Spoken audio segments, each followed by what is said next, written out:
Welcome to Legal 123s with ByrdAdatto. Legal issues simplified through real client stories and real-world experiences.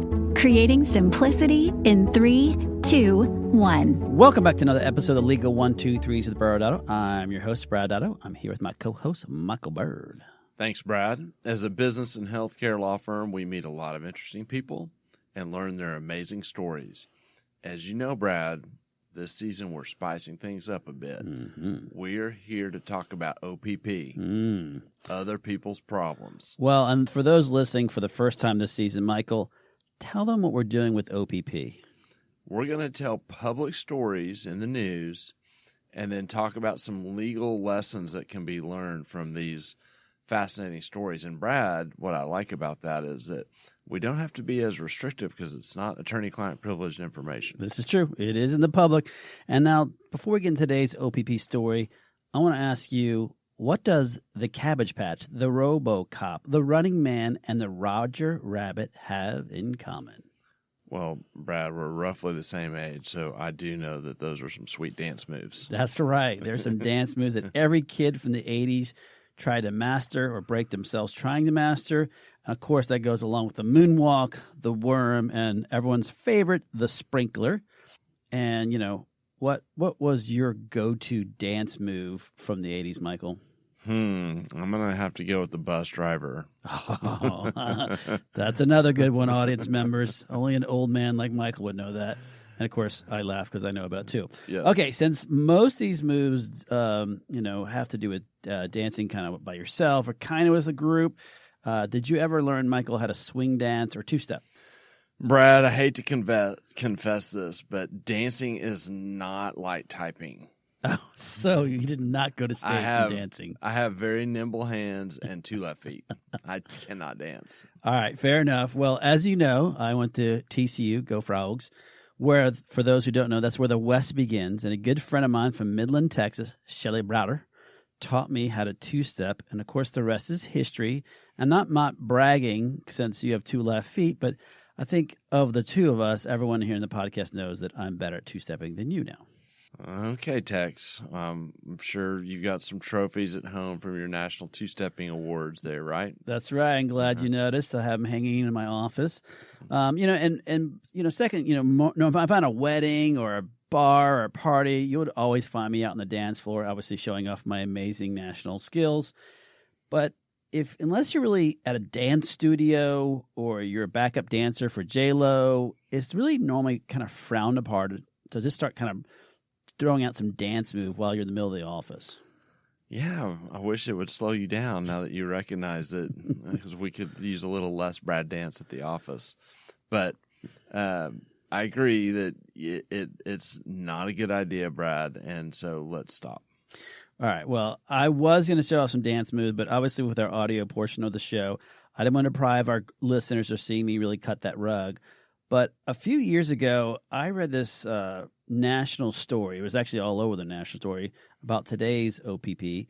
And this person really liked dancing so much that she cut it into her day-to-day medical practice.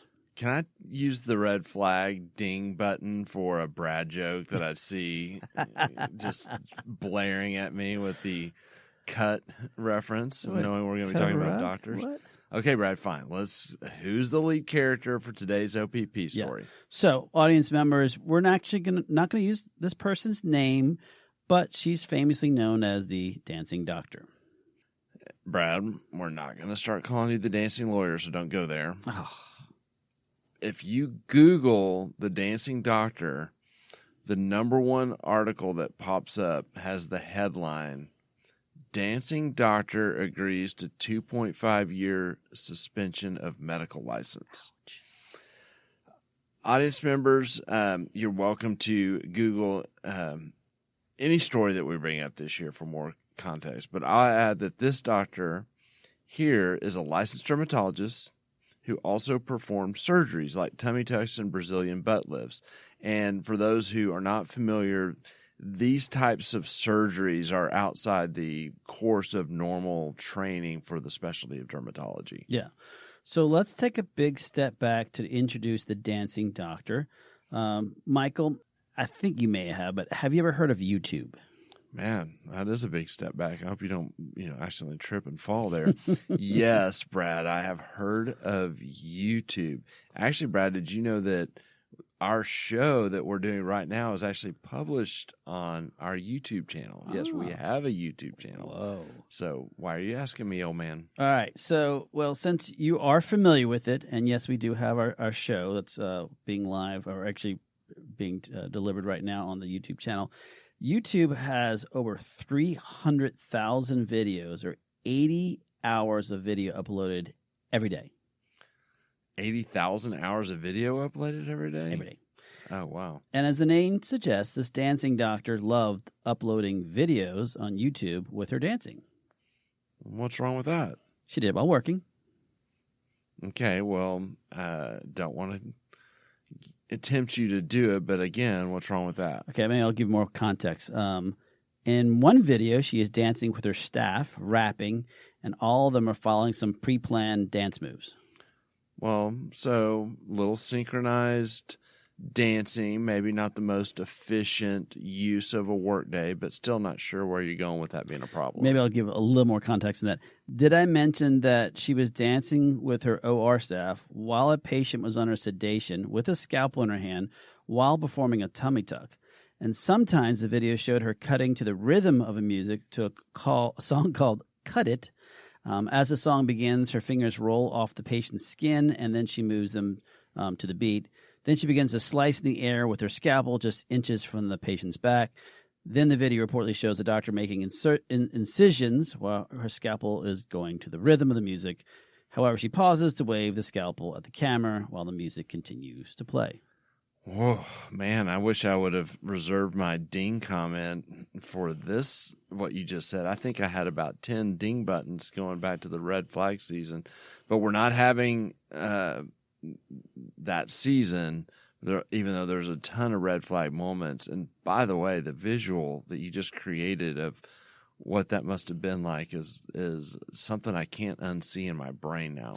Right. And so hence she became known as the dancing doctor, which I guess, again, to your point, it would be great if she was doing this, with her staff in the ballroom or in a dance-off contest. But this was in an OR room, which, as you can imagine, may have led to some other issues for it to be on this season. Well, we know this does not end well. Let's get into her story. All right. In all, the dancing doctor reportedly appears in a little over 20 YouTube videos, all of which actually have been taken down. Again, not the best use of the OR room or the OR staff, but why are we discussing it on other people's problems? Well, the dancing doctor, as you mentioned already, was a dermatologist and started having some patient complaints. What do you mean by some? How many? Well, enough to the point where several patients went on national news to show off their scars and discuss the pain they were enduring based on these medical procedures, some of which were also suing her for malpractice. These patients who have sued the dancing doctor claim her practice left them either disfigured, and unfortunately in one case suffered a permanent brain damage after her heart stopped following a 7-hour surgery. Oh, man. This sounds like there's some bigger problems than even the dancing. Yeah, and even on the sidebar, some of these former patients also said their privacy was invaded when the dancing doctor posted these photos or videos of their exposed body on the social media sites. And again, they were saying that it was put on the YouTube or other sites while she was singing and operating. Well, it kind of feels like we flew close to the sun on the dancing doctor, because we at our firm actually had a close encounter with the dancing doctor. Right. So, audience member, we're not giving away any attorney-client privilege here. We are sticking with the public knowledge. But so, number one, I did not win a two-stepping competition with the dancing doctor. I know y'all. That's probably right where they went. Number two, though, before she actually made national news, we actually had a physician hire us to review a contract and actually did join the dancing doctor's practice. Yeah, and again, so some of this isn't stuff you could find in the newspaper, but I will keep it super confidential as we do. And at the time, we didn't even know that this doctor had an alias as the dancing doctor. Yep. But we had a plastic surgeon. She was called and said, "Hey, I just have a contract review," and she got engaged. I helped her. She was going to go join what we now know was the dancing doctor. Neither of us knew this at the time, but I can tell that my client, she did not, like, she must have sensed something was up, and her big approach was, I want to make this move to get into this city, and I'm going to be super aggressive in my negotiations, to the point that it even made me uncomfortable. I was having conversations with my client saying, you're asking for the moon here, and just want you to be eyes wide open that, 9 times out of 10 or 99 times out of 100, you're going to get just a walk. They're going to walk away because you're being so unreasonable. And she wanted to persist, our client. And so we did. And the person, now known as the dancing doctor, accepted everything. And so we went forward. Our client signed the contract, and Incredible contract, it sounds like. yeah, I mean, probably to date, if you count that as a win on what you can negotiate, probably the most successful contract I've ever negotiated. Michael. Good job, buddy. Yeah. Until she called me 4 days into starting Uh-oh. and said that she needed to get out of there ASAP, and did. She worked for 4 days for the dancing doctor and realized some of what you saw. And of course, 6 months later, the news broke, and the dancing doctor was the famous dancing doctor who had a lot of injured patients, and it wasn't funny. It was actually obviously there were a lot of people that got hurt from this, and it's beyond even just the shenanigans to get followers on YouTube. Yeah. And so, audience members, as Michael was kind of making sure, I hope you caught that, is it didn't take long for a plastic surgeon, our client, to see the problem that was happening at this dermatology practice. And well, as you can imagine, the medical board also started to take notice of this dancing doctor, and eventually found that her continued practice of medicine, quote, possesses a threat to public health, never a good sign, audience, safety and welfare, and required an emergency action, in which they then suspended her medical license. Yeah, that's not a good piece of information to get if you're a doctor. Right. That your license is suspended. And audience members, after 27 years of practicing, thank you for that detailed analysis on that, Michael. Yes. No. Yeah, it's frowned upon, as they would say. Well, the board order actually was interesting about this, because as we started this, we started to talk about all these other complaints, but the board order actually cited one case where a woman went in to see the dancing doctor for a liposuction, breast augmentation, and a Brazilian butt lift. The patient went for a post-operative visit, but the dancing doctor actually didn't even see or evaluate the patient. The patient unfortunately had to be hospitalized with a collapsed lung and suffered anemia because of acute blood loss. Again, not a good sign. The order from the medical board offers no details about what went wrong, but says the consultant concluded that the diagnosis, treatment, and record keeping didn't even meet the minimum standard. She failed to conform to the minimum standards of acceptable and prevailing medical practice, and the board noted a pattern of conduct and cited unsatisfactory treatment of 6 other patients.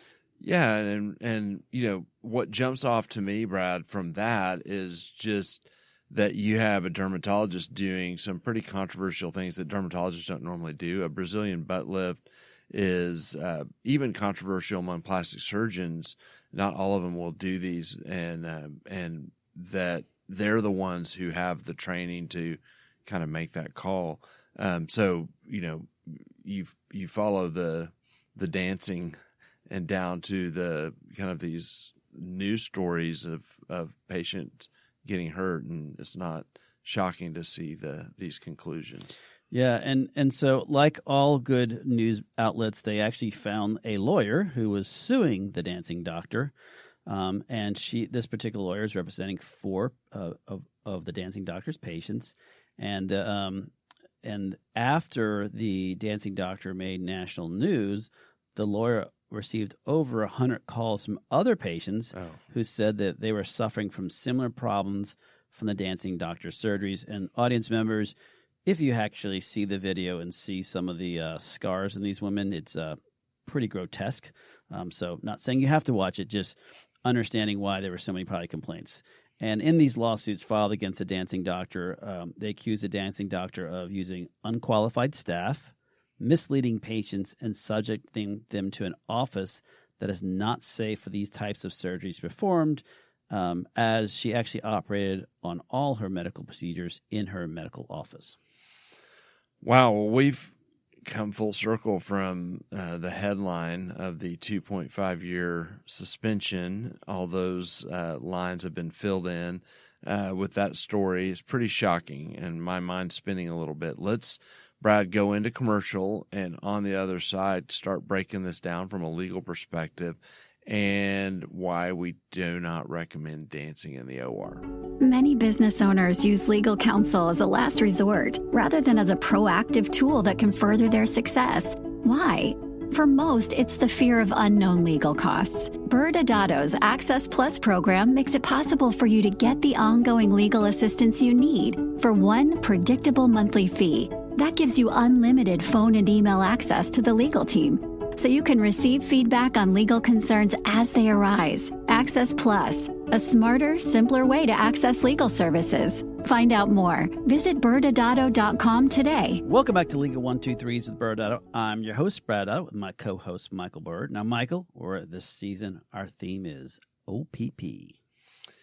Yes, Brad. Other than, I guess, realizing that the dancing doctor is better at dancing than performing surgery, what are some of your takeaways from kind of a legal perspective? Yeah, and you started kind of hinting to some of them when they're opening, and we're kind of going through the story. But for our listeners who didn't catch on to some of those pieces, I'm going to make, at least from my perspective, I caught two major issues that our listeners should really think about. And I can break it down to two: the scope of practice of a dermatologist, and then second, the standard of care. So let's talk about the scope of practice. So we've actually had other dermatologists. Dr. Paul Frank has been on our episode, and dermatologists play a great part in actually skincare.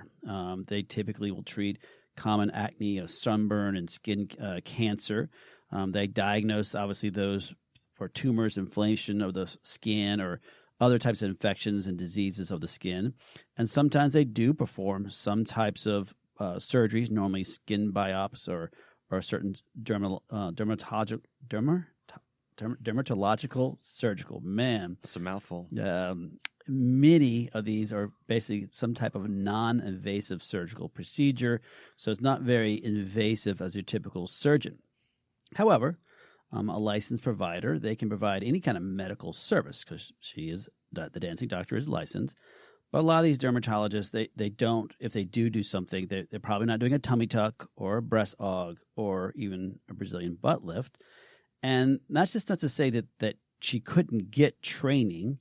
It's just to say that in their formal training, when they're becoming a specialist in dermatology, that's not something that a dermatologist would have gone through to understand how to perform those types of medical services. So that's the first point. And I know you probably have some counter, but let me get the second piece of this because it kind of feeds into this first point, and that brings us to the second point, is even if the doctor does have these skills that they've learned, and so that's great, and they're providing them, they have to still provide them within the standard of care for that medical service. So a lot of people are like, what does standard care mean? Standard care means the degree of care and skill an average healthcare provider with similar background and training under comparable circumstances would do. Of course, there are times where there are complications that every single doctor could not anticipate or prevent. Even the most skilled practitioner, especially physicians, if they're acting within its customary care, that's not what we're talking about. We're talking about something that falls outside of this.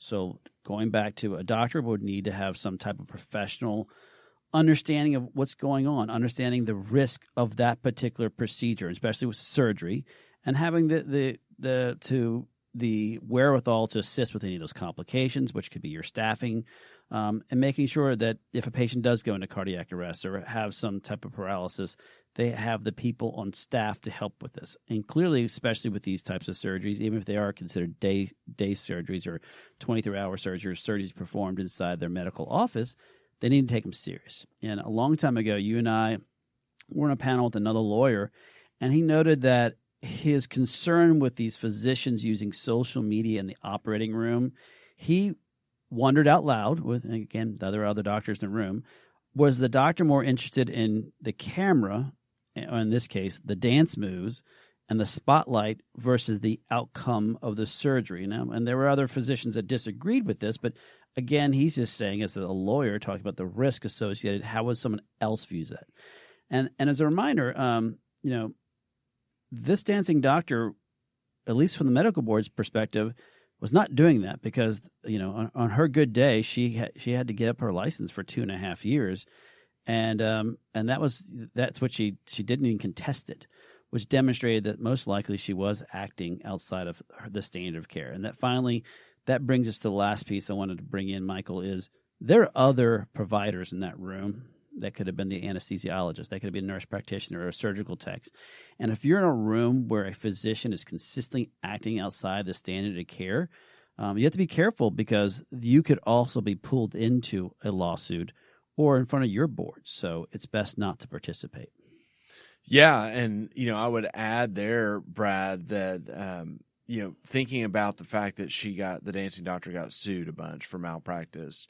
The standard of care is central in a malpractice lawsuit. Yes. And it's, did you perform the standard of care? Well, the dancing doctor had a lot of issues, right? I mean, she was doing surgeries that was not part of her formal training. We don't know what her informal training is, but that even in a standard of care argument is a tougher road to establish that you have that appropriate training when you have bad outcomes, especially. Yes, agree.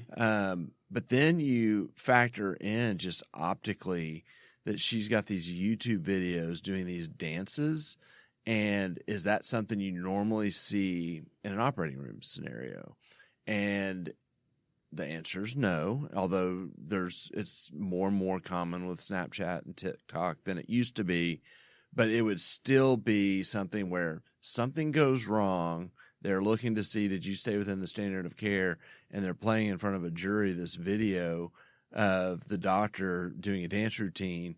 It's not going to look good. Yeah. And then, of course, if there's actually, there's smoke, there's fire behind that smoke, and the fact that she didn't have the training, it's a really bad combination. Agree. But I would even take that, Brad, and go back to our side story. Yeah. Which is, we had a doctor that was our client that went to join this practice. And what should people do when they're looking to go join a practice to protect themselves from affiliating with someone that it would not be beneficial to affiliate with? And you could reverse that too. Like if a practice is recruiting a doctor that is, the emerging dancing doctor, how do they protect themselves from bringing that element and risk into their practice?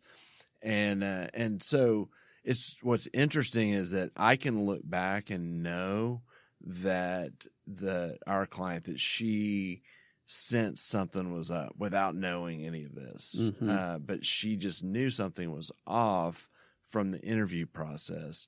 And I don't know what it was, but there's something there.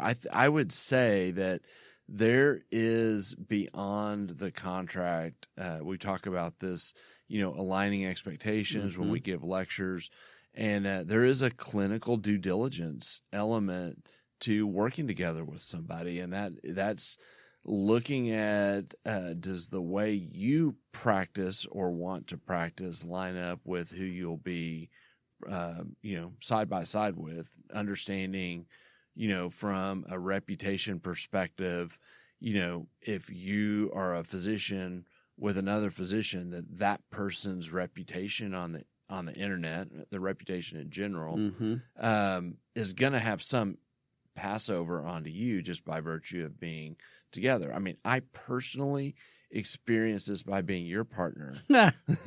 And I've gotten over it. I mean, I've learned to adapt and no, I'm eyes wide open. So yes, audience members, as he says this, he's trying to hug me. So I don't know. I don't understand what's going on here. I know it's dysfunctional. And I think the part that I think an audience should take away, at least on a high level, as far as this person may be, the dancing doctor may be the nicest person on the earth. We've never met her, and could just be a great dermatologist in general. It was the fact that she added 2 elements to her practice. And again, we know of dermatology practices and that do have surgical practices a part of it. So it's nothing against dermatologists having surgeons as a part of it. The point being is she was doing 2 things that seemed to be the outliers, which was videotaping themselves in a surgical room while a patient was under care, whether or not she was actually performing the surgery or while they were recovering, either way. And then the board on top of that felt like, even if she wasn't operating while dancing, it seemed to be all with falling outside the standard of care. I think that's the big pieces I keep going back to on this one, among the other things you just brought back up. And we didn't even get into kind of a little nugget you referenced, which is that patients were saying they didn't even know they were getting videoed while they were operating, which has all sorts of patient privacy implications and risk from a liability perspective. Absolutely. Any final thoughts? Well, Brad, since I kind of made fun of you at the end, I feel like we need to do some 2-stepping to, kind of bring it all together. Some dusty-do. Yeah. Well, Michael, that was certainly an episode. No more dancing for any of us. So next week, we have our partner, Dr. Jeff Siegel, will be joining us for another OPP episode. And this one's going to be very exciting. It's going to have to do with tattoos and HIPAA, and whoever thought those things come together really well. It's going to be a fun one. Join us next week. Thanks again for joining us today. And remember, if you like this episode, please subscribe, make sure to give us a 5-star rating, and share with your friends.